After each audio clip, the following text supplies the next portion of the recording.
তখন কি হচ্ছে, একটা মানুষের ভুলের কারণে বিসিবিকে এন্ড অফ দ্য ডে বিসিবির পকেট থেকে টাকা দিতে হচ্ছে প্লেয়ারদেরকে। যখন একটা বিপিএল টুর্নামেন্ট অ্যানাউন্স হয়, তার আগে যেভাবে করে 1,000 কোটি টাকা দেখা হবে বা এত টাকা ব্যাংক গ্যারেন্টি না দিলে টিম দেওয়া হবে না, আপনারা আজকে পরিষ্কারভাবে শুনেছেন। আমরাও এই জিনিসটা ডিটেইলড ভাবে চেক করেছি যে কে কি দিয়েছে।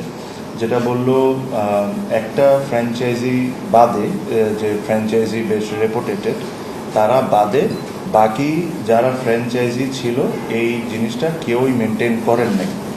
এখন ব্যাংক গ্যারেন্টি যখন আমরা বলি, একটা চেক যদি বিসিবিকে দেওয়া হয়, that is not considered as bank guarantee. Check is a check, bank guarantee is a bank guarantee.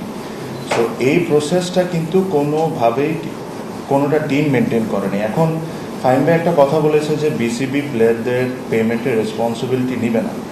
এখানে আমরা যে জিনিসটা আমরা নিজেরাই একটা সিদ্ধান্ত নিয়েছি, আর এই জিনিসটা আমরা ইমপ্লিমেন্ট আমাদের মনে হয় যে সময় এসে গেছে করার জন্য, যেটা হলো এই যে প্রত্যেকটা বিপিএলে বলেন বা কয়েকটা বিপিএল বাদে